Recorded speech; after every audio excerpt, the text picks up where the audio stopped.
Bonsoir à tous.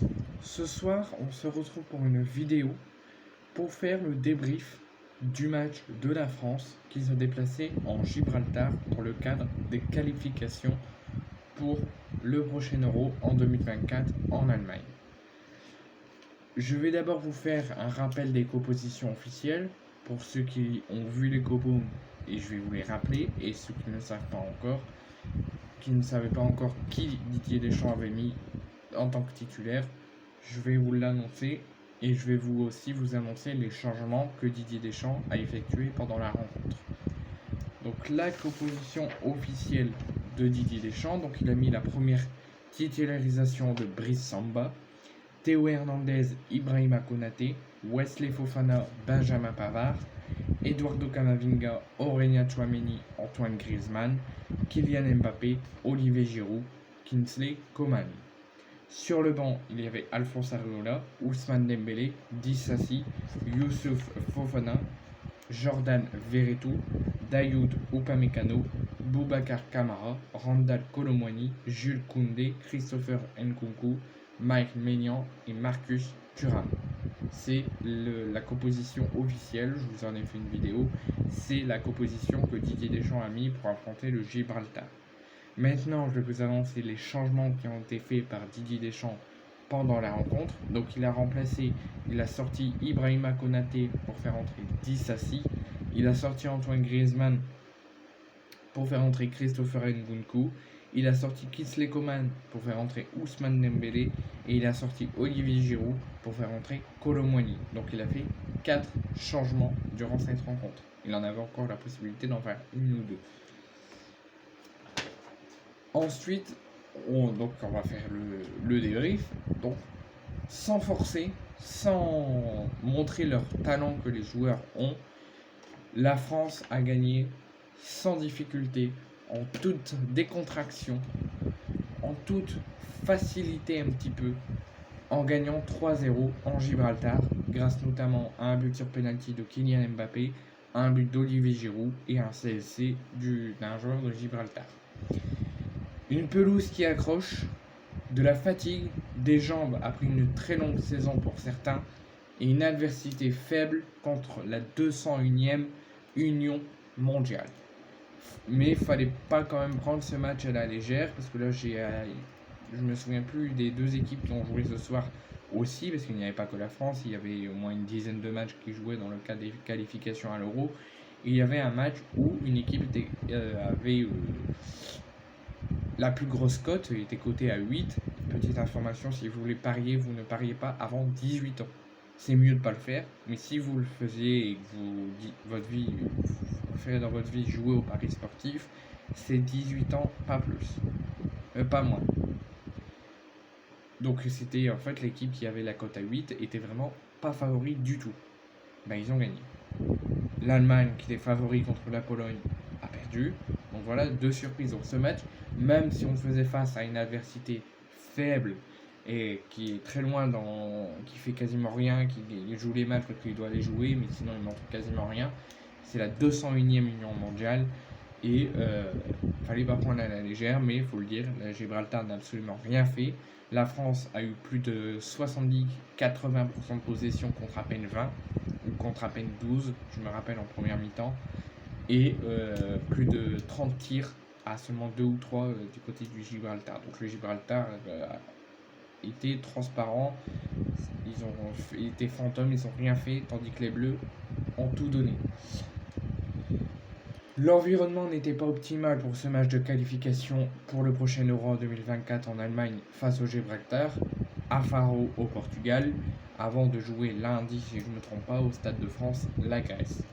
Mais malgré tout, après 2 matchs gagnés, 2 matchs où on n'a pas encaissé de but, on avait 2 objectifs dans ce match, c'est de ne pas prendre de but, de faire un 3e match de suite, 3e clean sheet, sans but encaissé. Et en plus, c'était aussi l'occasion à Brice Samba, dès son premier match, de ne pas prendre de but. Et c'est chose faite. Victoire 3-0. 3 matchs, 3 victoires. On est premier, on a 9 points. Si on bat la Grèce, on ne sera pas officiellement qualifié pour l'Euro parce qu'on aura d'autres matchs à jouer à la prochaine trêve. Mais on en sera tout prêt. Et on vient d'enchaîner 3 matchs de suite, 3 matchs victoires et 3 matchs de suite sans prendre de but. et il fallait maintenir la dynamique pour s'imposer.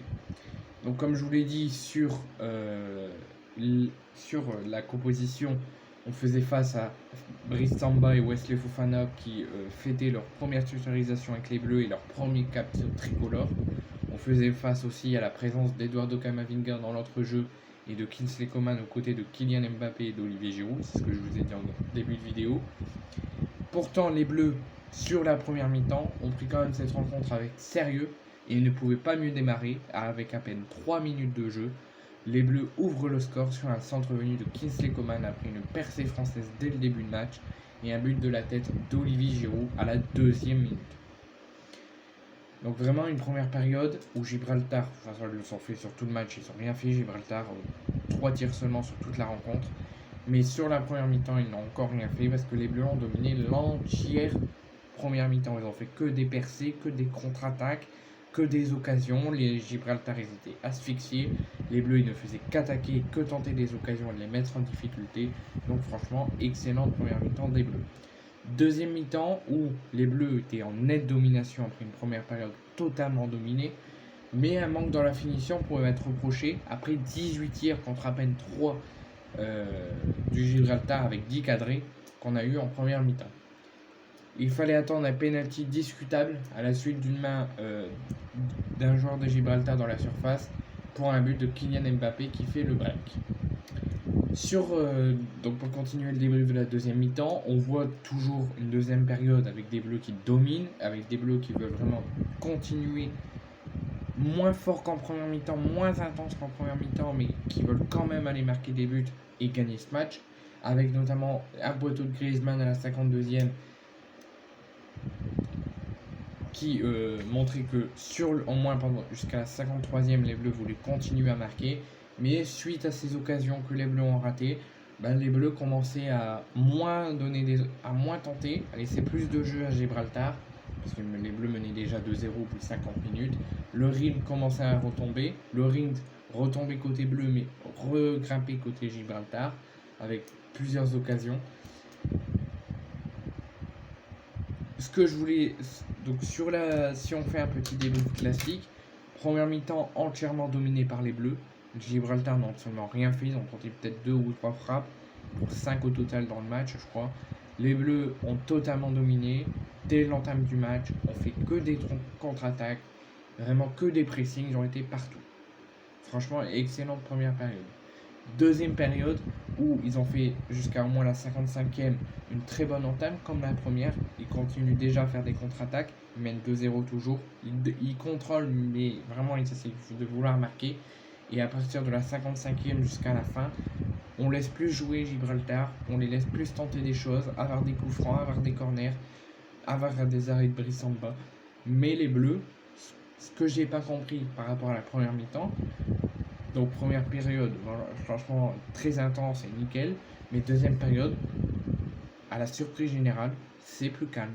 Les Bleus laissent, comme je vous l'ai dit, Gibraltar jouer, avoir des coups francs, avoir des corners, des centres, les laissent jouer, essaient de bien contrôler et de bien défendre, et ils tentent, mais très peu, d'essayer de marquer plus de buts.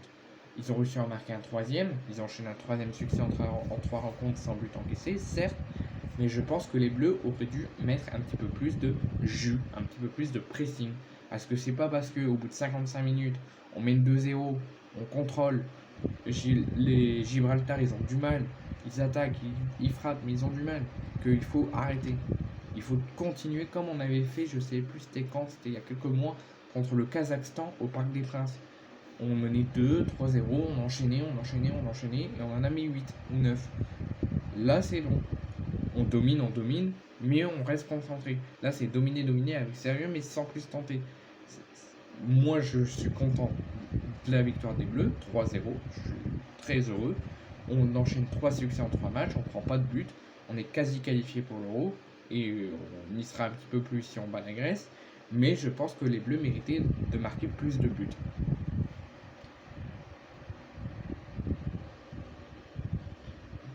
Donc voilà. Les Bleus, donc comme je vous l'ai dit, enchaînent une 3e victoire de suite dans le cadre des qualifications pour l'Euro 2024 fait un troisième match sans se prendre de but. Les deux premiers, c'était Maignan au but, il s'est pas pris de but. Sur le dernier, c'est Brice Samba, premier cliché pour lui. Les Bleus s'imposent 3-0. On s'approche un petit peu plus de l'Euro. On y sera tout près si on bat la Grèce, mais il faudrait continuer à gagner au prochain rassemblement. Et voilà.